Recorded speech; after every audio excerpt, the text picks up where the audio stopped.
Good evening and welcome to our Wednesday evening video from Park Street Christian Church in El Dorado Springs, Missouri.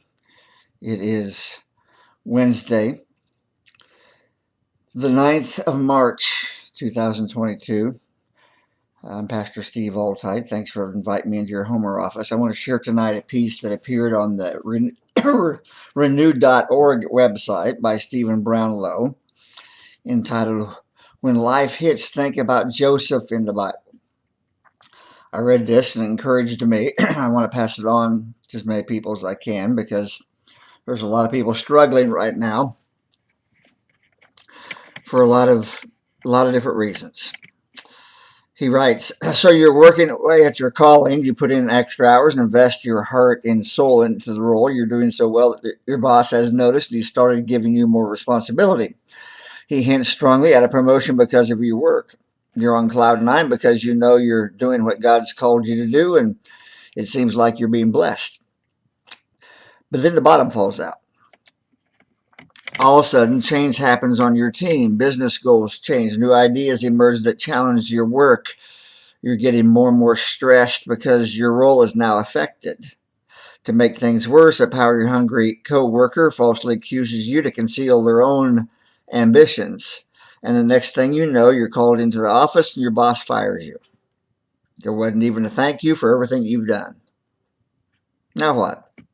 You're upset and depressed. You don't have closure. You feel like you've lost a battle and the enemy is won. But more than anything, you start to question your calling, your purpose, and God's love. It's a dark place to be, somewhat like a prison. If that sounds like something you've been through, you're not alone. Similar situations play out every day. An important question needs to be answered when we enter these prisons. How do we move forward? The answer can be found in the story of Joseph. Joseph was a diligent worker in Potiphar's house. He was put in charge of everything, and God blessed everything he did, but it only took one false accusation to cause him to lose everything he'd worked towards. Potiphar's wife was ambitious for something, for Joseph to have sex with her. She persistently pursued him, but he refused to dishonor his master and sin against God. Eventually, she accused him of trying to rape her. Despite all the trust he had built with Potiphar, Joseph was thrown in prison for a crime he didn't commit. The Bible doesn't describe Joseph's mental state in those last few weeks that he was in prison. We can imagine that what he experienced emotionally, mentally, and spiritually was a true trial. Emotionally, he may have been depressed or suicidal. Mentally, he may have been tempted to give up on on trying to do his best, and he may have questioned his value. The biggest blow could have been spiritual. When we lose favor of an earthly master, we can be tempted to believe that we have also lost the favor of our Father in heaven. I can imagine Joseph on his knees in prison, weeping and asking God why he had been abandoned again.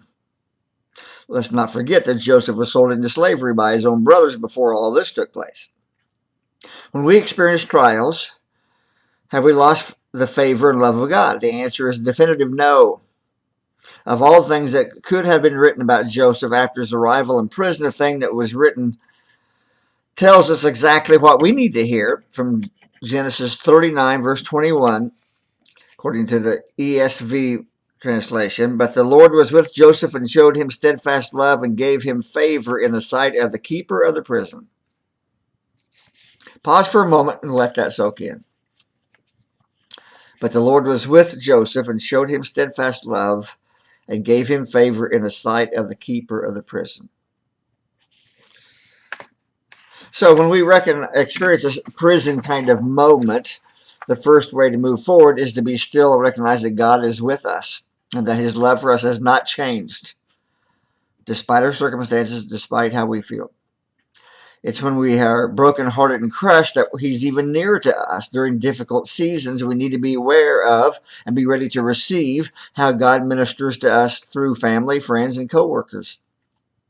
This gives us the confidence we need to move forward. Psalm 34, verse 18 says, "Lord is close to the brokenhearted and save those who are crushed in spirit." The second way we move forward is by having grit. The second half of that verse, we read that the Lord granted Joseph favor with the prison warden. Is this because Joseph sat in the corner feeling sorry for himself and refusing to act? Hardly. It's because Joseph continued to act within his gifting.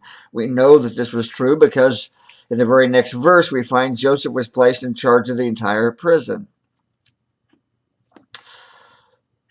Genesis 39 verse 22 says, "And the keeper of the prison put Joseph in charge of all the prisoners who were in the prison. Whatever was done there, he was the one who did it." Whatever was done there, he was the one who did it. Joseph had a gift and a calling for administration. So, examine, what are you gifted and called to do? Has a setback caused you to stop using or pursuing it?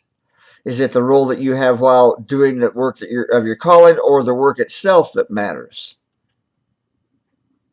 And then the third way we move forward is to consider the impact of our legacy. Are we going to be remembered as the person who gave up and checked out, or as the person who persevered and overcame?